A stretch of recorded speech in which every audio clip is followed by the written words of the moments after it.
Ladies and gentlemen, have you ever felt to yourself while you're watching a movie, they could do better than this? I can do better than this. Amen. Well then please, prepare your hearts, your minds, your souls for the Film Tweakers. I can feel it. Film Tweakers. Yes. Film Tweakers. Greetings, listeners. No, this is not the Entertainment Buffet podcast, but this is still on the same RSS feed. This is a new podcast we're going to be trying out called Film Tweakers. Me and one of my co-hosts will be examining a film and break down our top 5 tweaks on how we think we can fix the film a little bit. But before we get started, do all the plugs I like to do, which is please subscribe, rate, and review on iTunes under Entertainment Buffet Podcast to find this. This will be a little mini podcast that we, under the Entertainment Buffet umbrella, that kind of, you'll see here and there. We're going to figure out what kind of schedule we'll be doing with which films. But check us out, Entertainment Buffet on Facebook, Twitter, entertainmentbuffet.com for all those. With me today is Josh Sibley. How's it going, Josh? Hello, I am here, yes. So, we are about... You're about 24 hours after you've seen Suicide Squad. I'm about 48 or so. Yeah, just about. Yeah, and Somewhere in so there.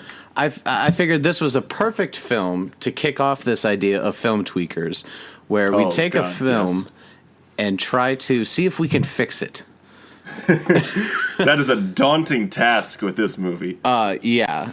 But before you think we're going to be a bunch of DC haters, this is not attacking the DC brand exclusively. This is more so just attacking movies like this made in general that settle for mediocre quality and just try to pump it out for the money. I'm just here to attack DC. I'm just kidding. Yeah. So before we break down our top 5 fixes for the film, let's get our initial thoughts. So Josh, what were your first impressions, initial thoughts, if you could tell someone just a few things or your elevator pitch about your thoughts on the movie, what would you say? My thoughts on Suicide Squad. As I was watching it, I'll be completely honest, I wasn't like, wow, this is terrible. I definitely wasn't enjoying myself. I was kind of like, meh. Then I left the movie and had time to really think about it and was like, that was pretty bad. I wouldn't recommend it to someone, I guess. I mean, it wasn't like the worst movie I've ever seen. You know, I've seen far worse. Sure. I'd watch this again over Green Lantern or I didn't see Fantastic Four, but I heard it was really bad. Oh yes. Even the old Fantastic Fours. So it wasn't terrible. There were a couple things I liked, which we can get to in a minute. But for the most part, I gave it like a 4 out of 10. Really, just it didn't click with me. So still an F, but not quite the whopping 26 or 27% that Rotten Tomatoes has been giving it. Yeah, I think Rotten Tomatoes is more giving it like a fair warning to people, like maybe not see this movie because it's not good. Yeah.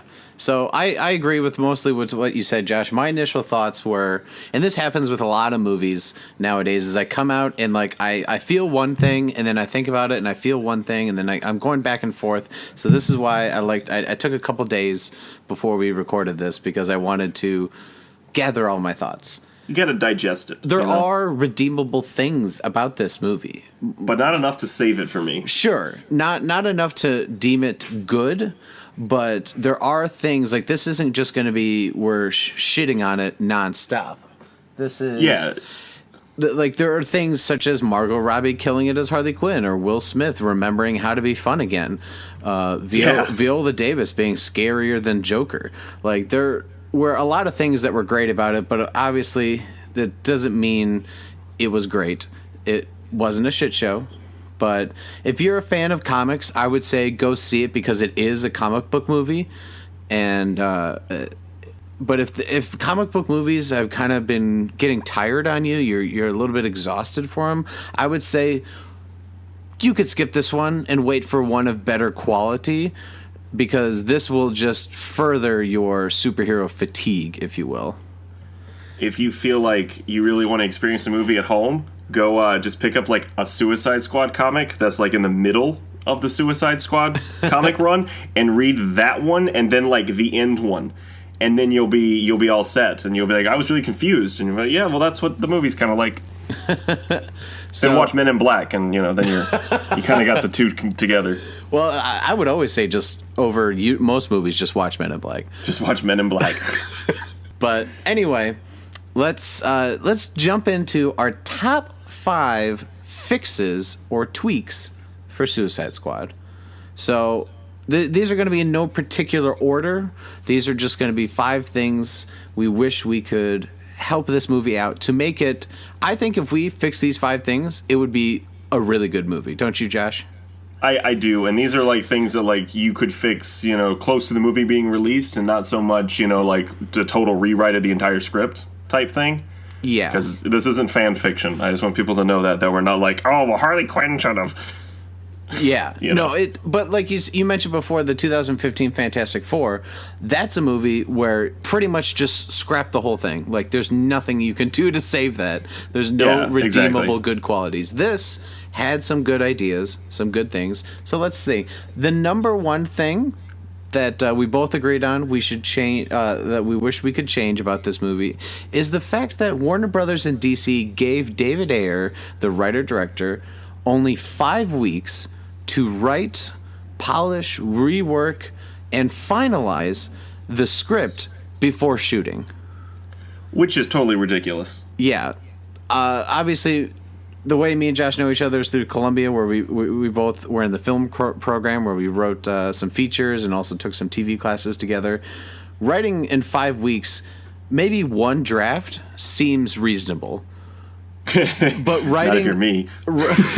But writing a finished film that literally, like, after those 5 weeks, you're just gonna pick up and go start shooting. I don't know how he did that. That's because he wrote a first draft and then they went on from there. Yeah, that's the big thing. Is this feels, when you see the movie, it feels like, all right, like he had some good ideas, but then it's like, if you did another write through, you probably would have cut that, David, or you probably would have tweaked that a little bit. Exactly. The biggest thing I would fix is the character of Rick Flagg. Yes. He should have been the surrogate to the audience. He should have been our point of view, our way into this world where we have these bad guys, and I say bad guys loosely because they were more of like a level band of misfits, almost like they were guardians of the galaxy. Yeah, I totally agree. Rick Flagg definitely needed a lot of reworking, and he wasn't terrible. Oh no! But he was not. He could have saved the movie. Yeah, I agree. I like the idea of, this movie is supposed to be, like you said, quote unquote, bad guys. But what they should have done was have him be the only normal person. Like, he's the straight character who, like you said, the audience's point of view, to dive in, and like he has to deal with all these crazies, and he has to wrangle them all together to stay together and not kill one another or not kill people. But like, he just was kind of along for the ride. Exactly. I mean, how great of a movie would it have been if he was, the whole time you're sitting there thinking, is Rick Flagg gonna die? Can he control these people? Yeah, and like, let's just go ahead and say it right off the bat that there may be tiny little bit of spoilers here and there, but nothing, there's nothing spoilerable in this movie that's going to make you like pissed that you heard that and it ruins it for you. Superman's dead. Oh God. So Rick Flagg, there's even a part where he is seemingly going to be like taken by these, faceless alien henchmen thing. And sludge people. Yeah. And Will Smith is the one who has to gather the squad and say, like, no, if he dies, we die. So it was almost like Will Smith is Deadshot. He was actually the team leader, and Rick Flagg was just another guy with a gun. Yeah, it was kind of Deadshot's story, or Will Smith in Hancock 2. Which I think he thought he was in, or something. I mean, I love Will Smith. Yes. And I was super happy to see Will Smith back as Will Smith. Sure. He's supposed to be a hardened criminal, and not like Will Smith, who's made a couple mistakes in his life. And I kind of felt like he was a guy that got arrested for tax evasion and was just trying to make it up. Not like a a contracted assassin killer. He's just trying to be a good dad, Josh. That was it. Yeah. You know, what's it? Sandman? You know, like, it's all right to do bad things because my daughter, she's sick. Oh, God. I thought they were going to do that, too. Sandman's a better villain. I thought they were going to do that, too. Wait, did you say Spider-Man 3 is better than Suicide Squad? Yeah, Spider-Man 3 is much better than Suicide Squad. Okay, shots fired. Listeners, I may not fully agree with this, but Josh Sibley just said that Spider-Man 3, one of the most hated comic book movies of all time, is better than Suicide Squad. That's harsh fighting words. Spider-Man 3, and we'll talk about this, I'm sure, sometime later, but Spider-Man 3 is like, you know, we'll just make a spin-off podcast all about like movies that aren't that bad, but people think they are. And Spider-Man 3 is one of them. Okay. Anything else you thought they should have fixed specifically with the writing in this movie? Yeah, like how about the fact that the first act was like 50 minutes long? You know, so I mean, I don't know about you, but in my screenwriting classes, I was taught, so you have your introduction to your characters, and you have your little, you know, your first act. And the first act can usually vary between, you know, I've seen ones that are like 5 minutes. Or, you know, in the case of, what was it, World War Z, like the first page, I think, was the first act. Yeah. Hey, I'm Brad Pitt. Uh-oh, zombies are here. You know, and then this one was like this weird scene where Viola Davis was sitting at the table with the guy from Stranger Things, and what's his, David Harbour, I think is his name. I have no idea. And like a couple other, the CIA guy. Yeah. And she's explaining to everyone who the Suicide Squad members are going to be, and they each have these long montagey flashbacks of, you know, how they got arrested by Batman or the Flash, or, you know, how Jai Courtney's actually in the movie and you didn't realize it. And it was just this whole thing where it was just long and it went on forever. Then the movie starts. Yeah. Let's move on from the writing and jump on over, like, because since we're already talking about it, our number 2 point, which is the overall editing of the film. That's something I brought up in my video review on my YouTube channel on Entertainment Buffet, is that usually I never bring up the editing in any of my reviews because editing should be seamless and silent. Because it's not a problem. Because it's happening, but you don't know it's happening. But one of my biggest issues, like with the editing, and like this also could have been the writing, but my feeling is it landed on the editing, was there's the bar scene that we see in the trailers where they're all sitting down and talking, having a drink, and basically Rick Flagg destroys this device that has a remote to trigger explosives that are in all of their necks to kill them. And he destroys the device and basically is like, all right, you guys are free to go, or if you want to stay and help me, like, that's on you, but you're free to go. And Jai Courtney's boomerang bolts instantly. Like, yeah, which was a funny moment. He was actually a bright spot in the movie, which yes. I can't believe I'm saying that. I know, a lot of people are shocked, but it was really funny because he just bolts, and I'm like, wouldn't that be hilarious if that was his last moment in the movie, which is like, exactly. You guys are free to go, and then he totally capitalizes on it and is free to go. But what ends up happening is they all decide to go, and they have the scene that we've seen in the trailers where they're all walking down the street, all badass in a line. You know, they're walking into danger. It's like, oh, this is the Suicide Squad. Yeah, so they're all walking, and then Jai Courtney all of a sudden walks up next to them and like kind of does like a head nod that he's going to help fight. I was like, wait, what? Why is he with them now? And there was no, like, all they needed was a quick line for him to say, I can never pass up a good fight. Yeah, or like, something, or like he just says, like, Harley made that joke. It's like, I got nothing else better to do, like something. Exactly. And I was watching there was a scene they had on YouTube from when Batman comes. I don't know if it was on YouTube or someone got it somehow, but where Batman shows up and he arrests Harley Quinn. Right? You remember the scene? And they're on the car. Yes. So I was watching that again. That's weirdly edited too. We never see Batman actually leave his car. He just kind of appears on their top of their car. That's true. Did they run out of money and they couldn't afford the stunt? Yeah. I mean, that's the only thing I could figure that had to have happened. Yeah. And yeah, it was just weird. It was just, I mean, the whole movie was poorly edited. Yeah. Like, and I did hear that they fired the original editor. I don't know if this is true, and then they brought in another one. So the word around the internet is that David Ayer was going for a darker tone. And when they released some of the early trailers, I think it was either the second one where there was the Bohemian Rhapsody one. I think it was that one. There was a lot of humor in that, and it got positive reviews. Everyone was like, "This looks really good. I like how DC is adding some humor, but it doesn't feel like less dark." So then I heard what they did was they took the editors or the company that edit together that Trailer Park. Yeah, and they had them actually edit the movie.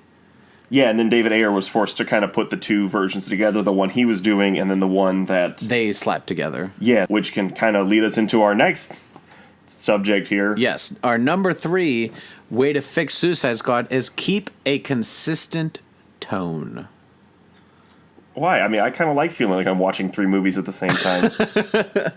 Like, I have not seen a worse tone in a movie since Amazing Spider-Man 2. And like when I say consistent tone, some people think like either go dark and drama or go comedy. Like that's not what I mean. Like you can have comedic moments in a drama or you can have dramatic moments in a comedy. Like that's fine.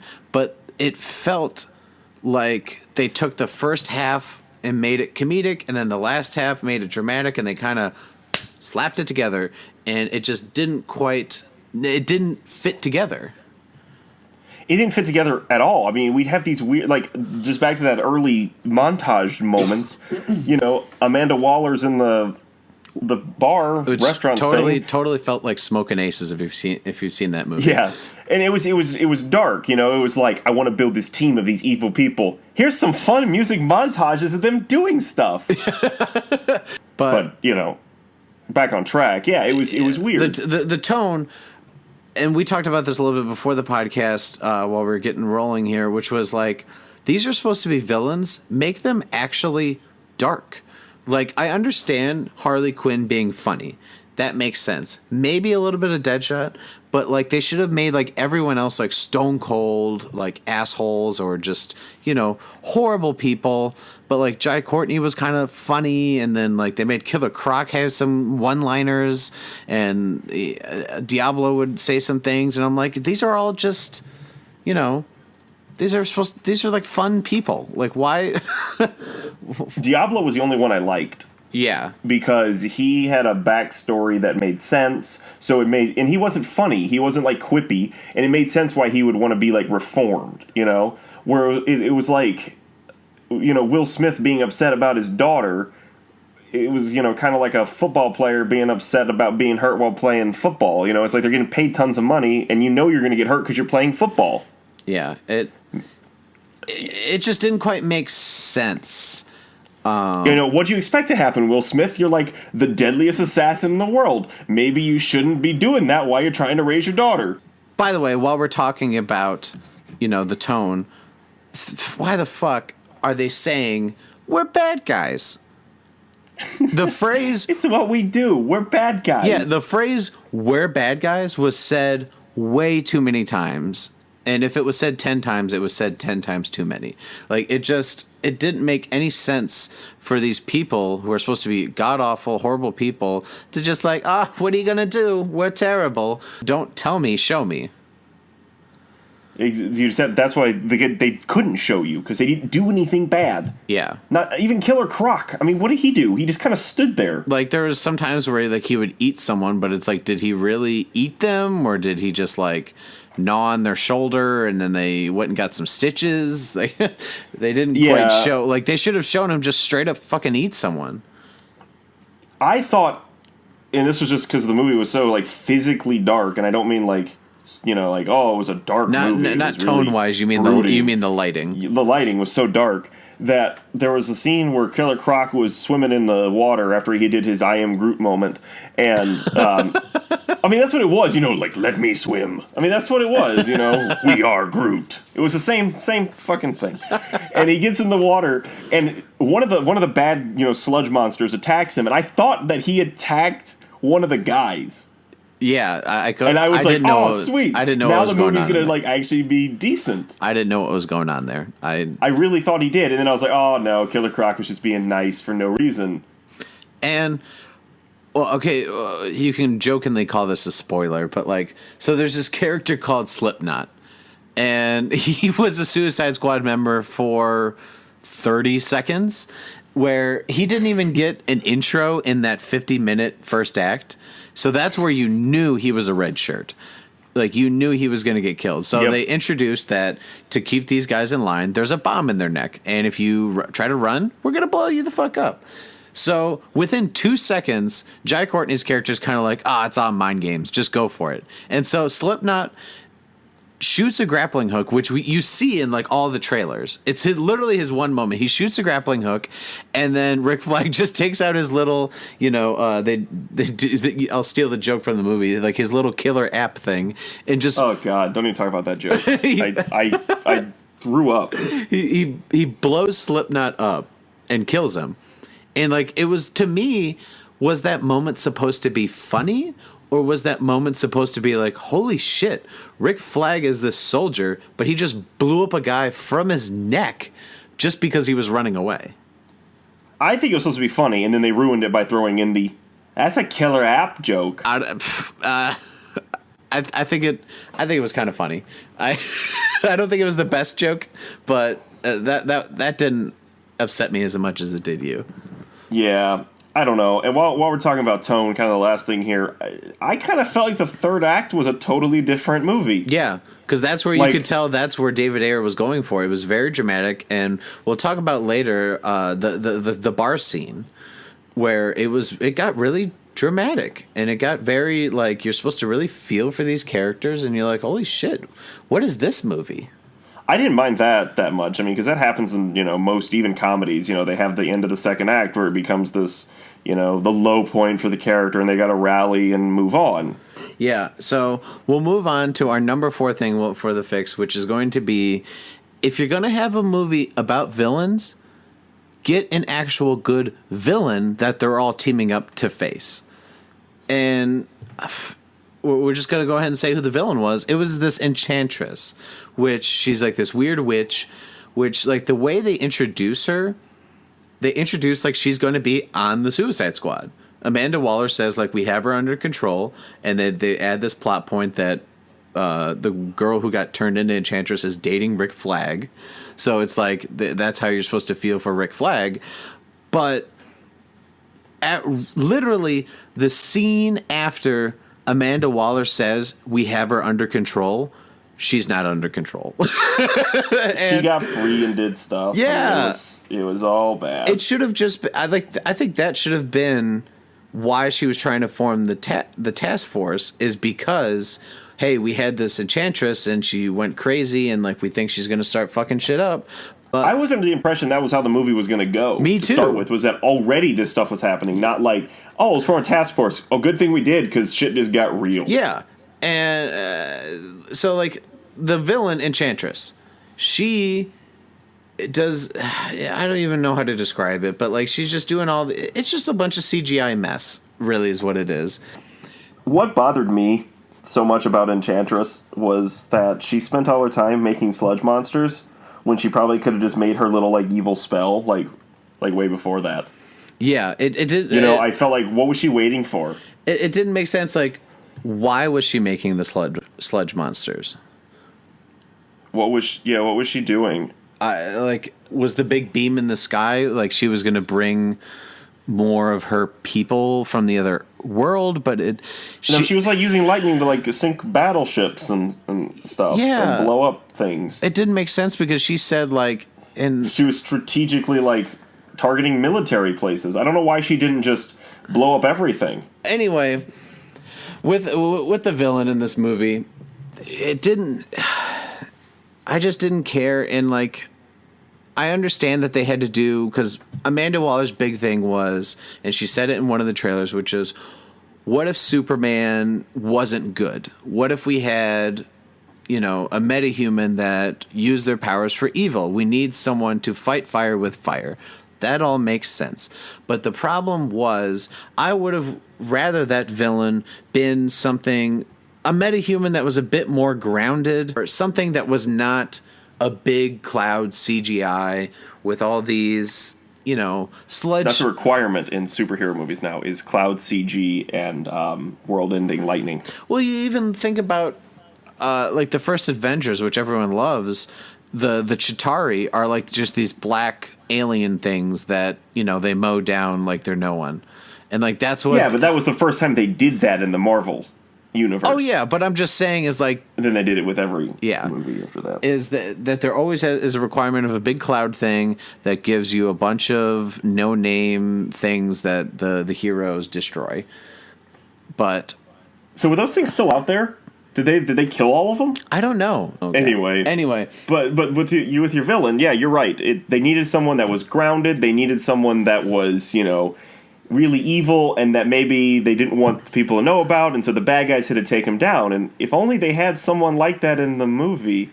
That they could have used. Oh, wait. Which kind of leads me into the next point. Yeah, that leads us into our number 5 tweak, which is how Joker was brought into Suicide Squad. So I'm going to say Joker had the one of two things. Either Joker should have been the villain, or Joker should not have been in the movie. I agree partially with that. I think he should have been the villain, like you said, or he should have only been involved in Harley Quinn's flashbacks. Like, only flashbacks. Like, and then maybe, like, a post-credit scene, he shows up. Like, to kind of tease that he's still around. But it would have been great if you only saw him in flashbacks, and, like, you just see her either hating him or wanting to be with him or something. But he's just there. We live in this world in which Batman, and you haven't seen the movie, but... You know, in which Batman built like a kryptonite spear to just straight up murder Superman. And, you know, he also murders people just because he's like a dark, grizzled Batman now. And, you know, he doesn't care. He doesn't care. But he hasn't gotten the Joker yet. Yeah, that doesn't... Like he's going to straight up murder Superman, who he thinks might do something bad one day, possibly. You know, but he doesn't murder Joker? Yeah. I understood. I liked the idea of introducing Joker in a non-Batman movie in order to set him up for later films.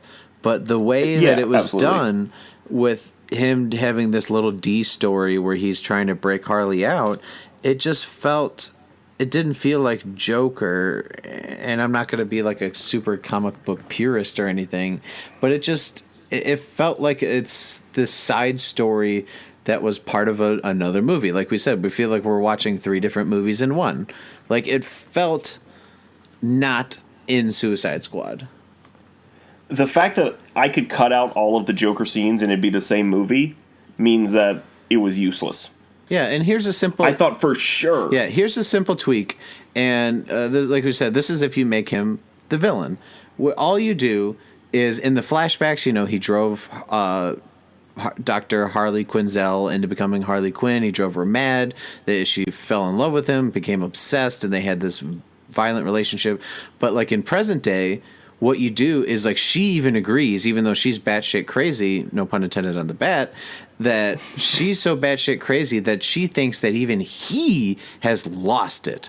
Like, and he's causing too much destruction and too many problems, and like maybe that's why she let herself get caught, is because she's like, hey, I'm fucked up, but look at this guy over here. I don't know. I mean, I think that the Suicide Squad has, you know, it definitely plays into the superhero fatigue, but at the same time, it's got enough glaring issues just as a film. Yeah, but I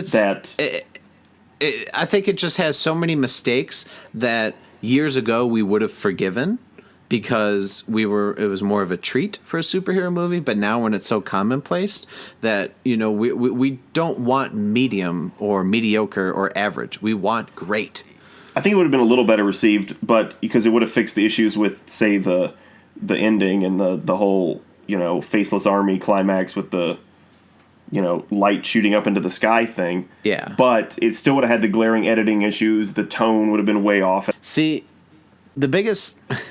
And I said this in my article I wrote on moviepilot.com. DC and Warner Brothers, their biggest enemy is not Marvel. It's not critics. Their biggest enemy is themselves. And it may be DC's biggest enemy is Warner Brothers, if that makes sense. Because they're, you know, they get nervous and then they change shit, but then they're also rushing it. So they think that just on the character names alone, they'll get big money. But like, look, you had Batman and Superman, they're literally the most popular superheroes of all time. Marvel, DC, just everyone knows Superman and Batman, number 1 and 2. Everyone knows them. But, yeah, exactly. And that still didn't make their money back.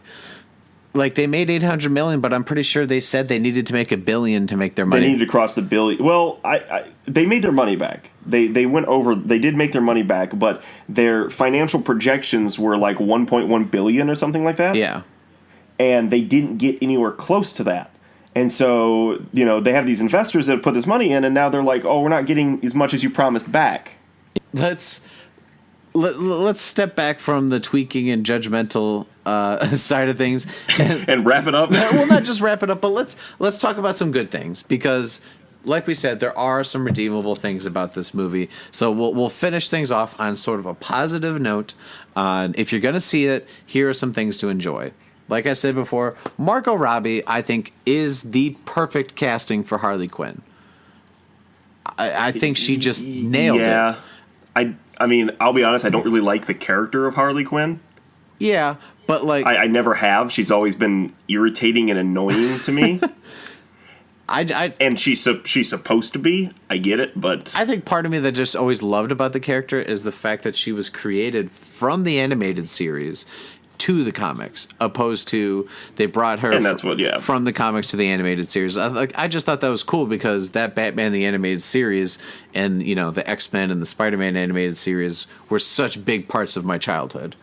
Yeah, exactly. So to see that come to life, and it's become so popular that they put Margot Robbie as her in a Suicide Squad movie, it's just really cool to see that over the course of like the last 20-some years. But I personally love Margot Robbie as Harley Quinn, even though you don't like Harley Quinn. Will Smith found out. Yeah, Will Smith. As I said, I grew up, watching Will Smith summer movies, up until iRobot, then he just stopped doing it. And it was fun to see him back in his quippy self, even though he didn't quite fit with the movie. But I enjoyed Will Smith in it. Yeah, I enjoyed Will Smith. He was back to his old fun self. And Viola Davis, I think, was really good as Amanda Waller. One actor who I don't think is getting enough credit, I liked Jay Hernandez as Diablo. I don't even know what he's ever been in before. Me neither. I had to look up what his name was, but I just wanted to give him a shout out because, everyone's talking about Margot Robbie, Will Smith, Viola Davis, and then some people who do like Jared Leto's interpretation. Like that's all they're talking about. But I think he brought this character of Diablo, who I really hadn't heard of. I'm not sure. I think he's a Batman villain or a Flash villain. Who fucking knows? He's someone. Yeah, he's someone with fire. That's all I knew. But they gave him sort of a mini little arc, and they made you care about him. He was the only character that had an arc. Yeah, they made you care about him before they killed him, which I think was something that he did really well, because he's under all those tattoos. And so, you can't really, always tell, but I thought he brought a lot to the role with what little he was given. Yeah, and I'd also, the acting besides Jared Leto, who I just couldn't stand, I liked, Jai Courtney was actually good, and that's, saying something, because, him and Sam Worthington, who I'm pretty sure are the same person. What has Jai Courtney ever done that you remember? I don't, and most of the movies are so bad that I just don't see them. It's like he's a robot, and this one I was like, oh, he actually did something interesting. The performances are a good thing. I think a scene that I kind of figured I would like, I did like how they did the bar scene. Yeah. Because you thought it was just going to be comedy, because in the trailers, this was my one pet peeve. They cut that stuff out of the trailers. Yeah. Did you notice that? Yeah, that was annoying. Where they're all taking, oh, what do you have? Oh, I'll have a whiskey. And then they look to Diablo. He's what am I, 12? Yeah, they looked to Diablo, and he's like, water. And she's like, that's a good idea, honey. Yeah, they needed that, but it was not there. But it actually helped not having that. I liked the moment, Diablo, he says, he reveals that he killed not only his wife, but also his kids in the fire. And, he, won't admit it, because, Jai Courtney asks him, what happened to the kids? And he won't say it, but they all know it. And then, I love Margot Robbie, Harley Quinn just goes, own that shit. She's basically saying, don't fucking sit there and try to act like you didn't do it. Like, that happened. But exactly. And one other thing I'll say that I liked, and not so much with this movie, but more of the entire DC expanded, extended, whatever it is, universe. It looked different than Marvel. Yeah. Do you know what I mean? Like, that's the huge complaint I have with Marvel is their movies are like the blandest looking movies I've ever seen. They look like romantic comedies. Yeah, they all look the same. They're very flat. They look very flat. And with this one, they went too dark, like physically, and you couldn't see some stuff. Even just like, I liked when they were trying to be different, sort of in the beginning. Even though it took a long time, was when they're doing all the flashbacks and like their names flop up on the screen, and that gives a little description of shit they've done, and which was cool. And then the movie doesn't deliver on any of those promises. Yeah, like, but like I liked that start. I liked the beginning where it was, like it just flashes on the screen. It's just like Deadshot, and like so go watch the first 20 minutes and then leave.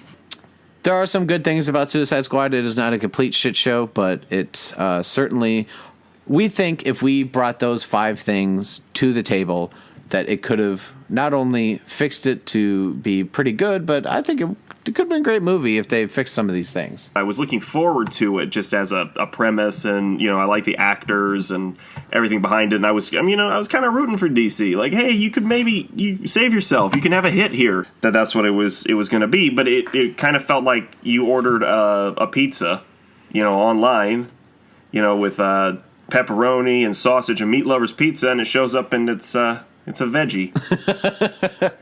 And you're like, well, it's not what I ordered. I guess you ordered some veggies, all right, but you ordered some good old Chicago deep dish, and they brought you Domino's. Yes, that's a much. It's like I got Illuminati's and they sent me Domino's. This podcast is sponsored by Domino's. No.